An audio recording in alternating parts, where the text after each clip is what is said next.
करू सुरुवात. नीरज, हो हो, सुरू सुरू. माझा विषय आहे भारतीय स्वातंत्र्य लढ्यातील स्त्रियांचा सहभाग. ऐकायला येतंय? स्वतंत्र आज आपला भारताचा 79वा स्वातंत्र्य दिन आहे. त्या निमित्ताने सगळ्यांना शुभेच्छा. स्वतंत्र भारताचा विजय असो. आज 15 ऑगस्ट रोजी आपला भारत देश इंग्रजांच्या गुलामगिरीतनं मुक्त झाला. इंग्रजी राजवटीने आपल्यावर सुमारे 200 वर्ष राज्य केले. इंग्रजांपूर्वी आपल्यावर यवन अथवा मुघलांच्या वेगवेगळ्या शाह्यांची हुकूमत होती. त्यावेळेला म्हणजे त्यावेळी 17व्या शतकात म्हणजे साधारण 1630 पासन आपल्याला स्वातंत्र्याची थोडी थोडी जबाबदारी जाणीव होऊ लागली होती. राजमाता जिजाबाईंनी आपली ताकद शिवाजी महाराजांच्या पाठी लावली आणि स्वतंत्र हिंदवी स्वराज्य उभे राहिले. त्यामुळे हिंदूंच्या हितासाठी लढा देण्यासाठी मंदिरांचे रक्षण व्हायला लागले आणि हिंदू धर्म वाढीला लागला. हे करण्यासाठी लोक तयार झाले. शिवाजी महाराजांच्या रूपाने हिंदू सम्राट झाला. जिजाबाई स्वतः उत्तम लढाऊ होत्या. त्यांनी बहिर्जी नाईकांच्या मदतीने स्त्रियांची एक गुप्तहेर संघटना तयार केली होती. त्याचा उल्लेख फार कमी झाला आहे. त्याचा विशेष फायदा शिवाजी महाराजांच्या आग्र्याहून सुटकेच्या वेळेला झाला. शिवाजी जिजाबाईंची सून सईबाई तसेच त्यांच्या नातसुना ताराबाई, येसुबाई या पण उत्तम लढाऊ होत्या. येसुबाईंनी औरंगजेबाच्या अटकेत राहून सुद्धा शाहू महाराजांना सर्व शस्त्रविद्या आणि बाकीची विद्या शिकवलेली होती. तसेच ताराबाई राजारामांच्या पत्नी त्यांनी आणि सरसेनापती हंबीरराव मोहित्यांची मुलगी त्यांनी संभाजीच्या अटकेनंतर अनेक लढायात भाग घेऊन मराठी स्वराज्य राखले होते. राधाबाई पहिल्या बाजीरावांची आई आपल्या मुलांना म्हणजे बाजीराव आणि चिमाजी अप्पा शस्त्रविद्या राजकारण याच्यामध्ये पारंगत केले. कारण त्यावेळेला बाजीराव खूप फूड होते आणि त्यांना गुरुकुलातनं काढून टाकलेलं होतं. चिमाजी अप्पांना ठेवलेलं होतं आणि बाजीरावांना त्या गुरुकुलातनं काढून टाकलेलं होतं. तर राधाबाईंनी त्यांना सगळं शिक्षण त्यांना दिलेलं होतं. म्हणजे जे चिमाजी अप्पा गुरुकुलात शिक्षण घेत होता त्याच्यापेक्षा जास्त शिक्षण बाजीरावना मिळालं. बाजीराव आणि चिमाजीराव या दोघांचा वचक संपूर्ण हिंदुस्थानभर होता. राधाबाईंसारख्या इतर पेशव्यांच्या अनेक स्त्रिया शस्त्रविद्या शिकलेल्या होत्या. पार्वतीबाईंचा पानिपतच्या युद्धामध्ये सहभाग होता. प्रत्यक्षात त्या लढाई लढल्या नाहीत, पण तरी सुद्धा सैनिकांची विचारपूस करणं, सैनिकांची शुश्रूषा करणं किंवा आपल्या हाताखालच्या लोकांना धीर देणं, ह्या गोष्टी त्यांनी खूप चांगल्या प्रकारे हाताळल्या. वासुदेव बळवंत फडक्यांनी रामोशी जमात आणि इतर लोकांच्या मदतीने इंग्रजांविरुद्ध लढा सुरू केला. यामध्ये स्त्रियांचा सहभाग पुरुषांच्या बरोबरीने होता. त्याही स्वतः शस्त्रविद्या वगैरे सगळे शस्त्र चालवत होत्या. रमा महादेव रानडे म्हणजे न्यायमूर्ती रानडे यांची पत्नी स्त्रियांना साक्षर करण्यास त्यांनी खूप काम केले. त्यांनी पुण्यात आणि मुंबईमध्ये सेवा सदन या 2 शाळा काढल्या आणि मुंबईची सेवा सदन शाळा आहे त्याचं ट्रेनिंग कॉलेज पण आहे. आणि त्यांनी आपली स्वराची सुरुवात विधवा आणि पतित बायकांच्या पासून सुरुवात केली. आणि रमाबाई स्वतः वैद्यकीय शिक्षण म्हणजे वैद्यकीय ज्ञान असलेल्या होत्या. उत्तम प्रवचनकार होत्या.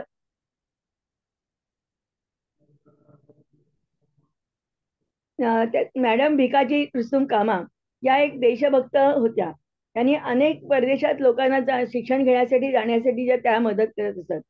स्वातंत्र्यवीर सावरकर आणि पंडित श्यामजी वर्मा इत्यादींच्या साह्याने त्यांनी बनवलेला ध्वज स्वतंत्र भारताचा ध्वज 1907 साली स्टुटगार्ट येथील परिषदेत फडकवला. त्यांनी इंग्लंड, फ्रान्स, जर्मनी इत्यादी अनेक देशात शिकत असणाऱ्या भारतीयांना मदत केली आणि स्वातंत्र्याचे लढे दिले. त्यांनी स्वातंत्र्यवीर सावरकरांनी 1857 चे स्वातंत्र्य समर हे पुस्तक प्रकाशित केले. 1807 स्वातंत्र्य हा जो होता ते इंग्रजांच्या मध्ये तो शिपायांचे बंड होते. ते सावरकरांनी हा मुद्दा खोडून काढला होता की ते शिपायांचे बंड नाहीये, हा उठाव आहे आणि ह्या पुस्तकावर इंग्रजांनी खूप वर्ष बंदी घातलेली होती. पण भिकाजी मॅडम मॅडम भिकाजी कामानी ते पुस्तक प्रकाशित केलं पहिल्यांदा. त्यामुळे एक सत्य घटना लोकांच्या समोर जास्त प्रकाशात आली. 1857च्या युद्धामध्ये राणी लक्ष्मीबाई लढल्या आहेत आपल्या सगळ्यांना माहिती आहे. त्यांची स्त्रियांची स्वतः स्वतंत्र पलटण होती. एक मुंदर, बिजली वगैरे ह्या अशा त्यांच्या ज्या काही सहकारी होत्या, त्यांची स्त्री शाखा होती. त्या स्त्री शाखेनी झाशीचा किल्ला इंग्रजांच्या विरुद्ध लढवून लढवत राहिल्या त्या. आणि नेताजी सुभाषचंद्रांनी जेव्हा आझाद हिंद फौज स्थापन केली, त्यावेळेला त्यांच्या ह्याच्यात पण स्त्रियांची शाखा होती. त्याचं नाव त्यांनी राणी लक्ष्मीबाई पलटण असंच ठेवलेलं होतं. आणि त्या स्त्रियांच्या तुकडीची नेतृत्व कॅप्टन लक्ष्मी सहगल या करत होत्या. कॅप्टन लक्ष्मी सहगल आपल्या सगळ्यांना आठवत असतील, ते राष्ट्रपती पदासाठी उभ्या राहिलेल्या उमेदवार होत्या. अ, काही त्या स्त्री सैनिकांपैकी काही सैनिक इंग्रजांच्या हाती नेताजी सुभाषचंद्रांच्या ह्याच्यातले आझाद हिंद सेनेमधले काही स्त्री सैनिक इंग्रजांच्या हाती लागले. त्यावेळी इंग्रजांनी त्यांच्या सहकाऱ्यांची नावे सांगण्यासाठी त्यांचे खूप हाल केले. पण ह्या स्त्री सैनिक बाधल्या नाहीत त्याला. एक याच्या दुसऱ्या एक होत्या अॅनी बेझंट. त्या स्वतः इंग्रज असून सुद्धा त्या भारतात आल्या होत्या आणि भारतीय स्वातंत्र्य लढ्यासाठी खूप त्यांनी कष्ट घेतले. समाज साक्षर होण्यासाठी त्यांनी खूप मदत केली. त्या एक समाज सुधारक होत्या. त्यांनी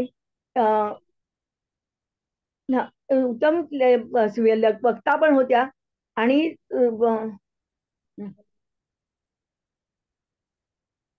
त्यांनी न्यू इंडिया समाचार पत्र हे मासिक हे वर्तमानपत्र काढलेलं होतं. लोकमान्य टिळकांच्या मदतीने त्यांनी थिओसॉफिकल सोसायटीच्या त्या प्रमुख होत्या.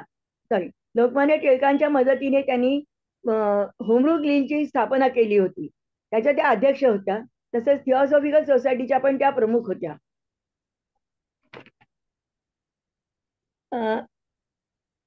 1857च्या युद्धामध्ये अयोध्येची अयोध्येच्या नवाबाची बेगम हसरत महल यांचा पण खूप सहभाग होता. इंग्रजांनी त्यांचे राज्य ताब्यात घेतले तरी त्या आपल्या सैन्याला धीर देत होत्या. आपले सर्व धन त्यांनी या उठावाचे जे काय त्यांच्याकडे होते बेगम म्हणून, राज्य खालसा झाल्यानंतर त्यांच्याकडे जे काही शिल्लक होतं ते सर्व त्यांनी सर्व धन आपल्या सैनिकांमध्ये वाटलं आणि सैनिकांमध्ये जोश निर्माण केला.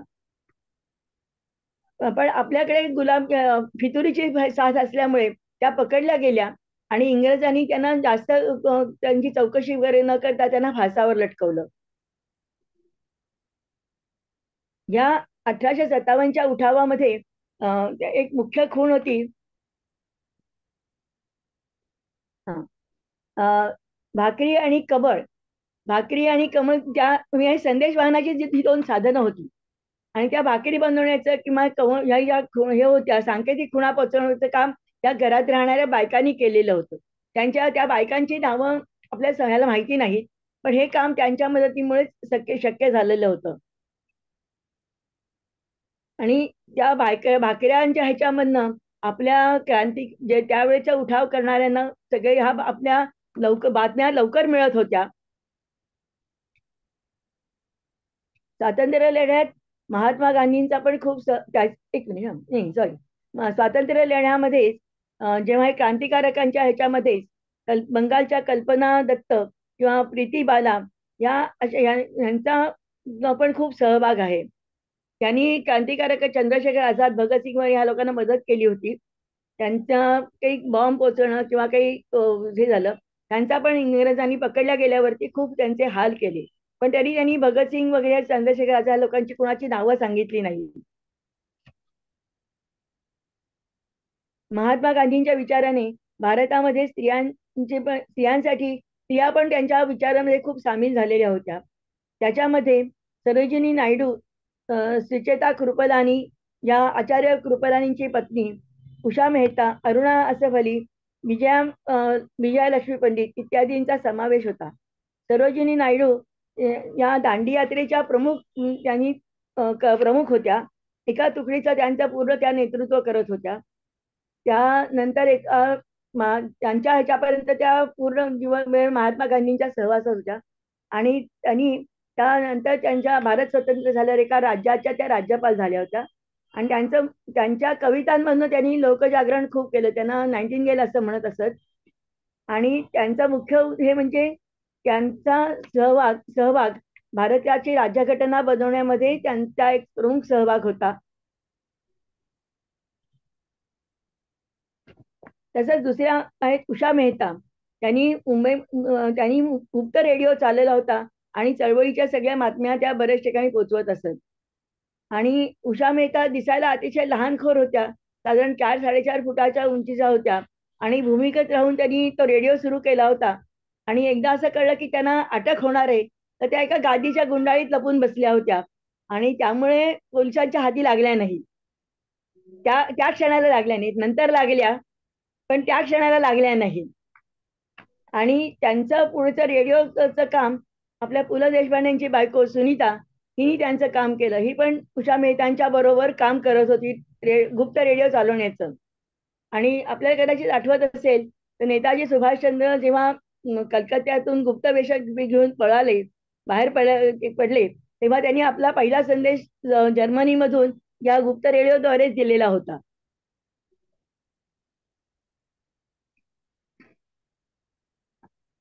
ह्या कृपलानींच्या याचा तसं मला जास्त उल्लेख नाही करता येणार, पण त्यांचं पण काम त्या बंगाल बिहारमध्ये त्यांचं पण काम खूप आहे. आचार्य कृपलानींच्या बायको संगीता बिजलानी.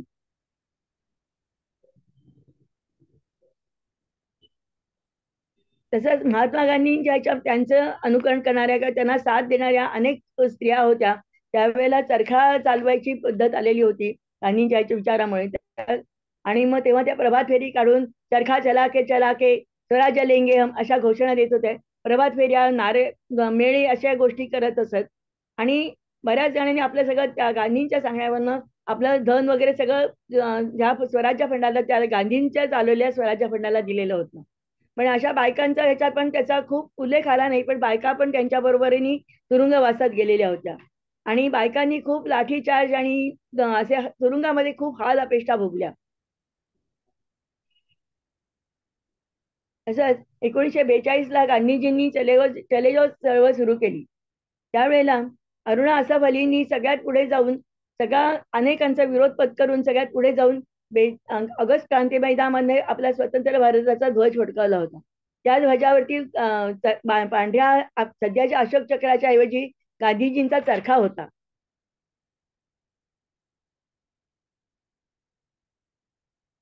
1947 साली देश स्वतंत्र झाला, पण गोवा अजून पोर्तुगीजाच्या ताब्यात सुटलेला नव्हता. त्यावेळेला अनेक स्त्रिया गोवा मुक्ती संग्रामात अनेक स्त्रियांनी भाग घेतला होता. मोहन रानडे यांच्या गोवा मुक्ती संग्रामामध्ये खूप मोलाचे काम आहे. त्यांना गोव्याचे हिरो म्हणूनच समजले जातात. त्यांची पत्नी विमल, एक सुधा जोशी, म्हणजे महादेव शास्त्री, माझ्या अंदाजाने महादेव शास्त्री जोशी जे लेखक होते त्यांची बायको, किंवा अशा बरेच स्त्रिया त्यांच्या बरोबर त्यावेळेला गोवा मुक्ती संग्रामामध्ये होत्या. या स्त्रियांनी पण खूप हाल अपेष्टा भोगल्या, खूप तुरुंग हे भोगले, पण तरी सुद्धा त्यांनी गोवा मुक्ती संग्राम करण्याचा उद्देश जे होतं ते साध्य केलं. सावरकर बंधू जेव्हा अंदमानात तुरुंगात गेल्यावरती इंग्रजांनी सावरकर आणि त्यांचे एक मध्ये उल्लेख मध्ये राहिला, जर क्रोनॉलॉजी बिघडली थोडी. सावरकरांचे सगळ्या कुटुंब आणि त्यांच्या नातेवाईकांची सगळ्या मालमत्ता वगैरे ताब्यात घेतलेल्या होत्या. त्यावेळेला सावरकरांची पत्नी किंवा त्यांच्या काही होत्या नातेवाईक त्यांनी बराच काळ स्मशानात घालवला. त्या तिथे स्मशानात राहिले जे काय अन्न वगैरे होतं त्या अन्न त्या खात होत्या. आणि नंतर त्या थोडे दिवस भूमिगत झाल्या. आणि परत नंतर त्या जेव्हा बाहेर पडल्या, तेव्हा त्यांनी परत स्त्रियांची एकजूट केली. स्त्रिया आणि युवकांमध्ये देशप्रेमाचं केलं. त्यांनी काही क्रांतिकारकांचं साहित्य पोहोचवायचं, बॉम्ब पोहोचवणं वगैरे अशा गोष्टी सुद्धा त्यांनी सावरकरांच्या पत्नींनी वगैरे केल्या. आणि मुळात सावरकर नावाची सुद्धा दहशत लोकांना बसलेली होती. त्यामुळे ते कदाचित त्यांनी नाव बदललं असेल, पण ही कामं त्यांनी केली. युवकांच्या मध्ये देशप्रेमाची जागृती केली त्यांनी.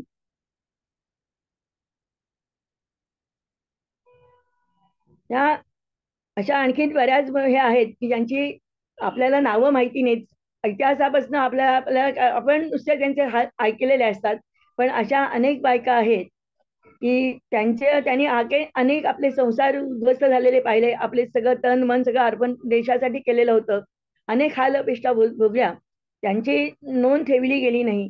अशा सर्व ज्ञात आणि अज्ञात स्त्रियांना माझा नमस्कार. धन्यवाद. वंदे मातरम. मातरम. वा मस्त मेधा, वंदे मातरम. खूप छान संकलन केलंय. मस्त वहिनी. छान झालं. हा. खरंच छान, खूप छान. म्हणजे तुमचं नाव काय बस राष्ट्रपती पदासाठी कोण उभं होतं ते नाव तेवढं मिस झालं माझं.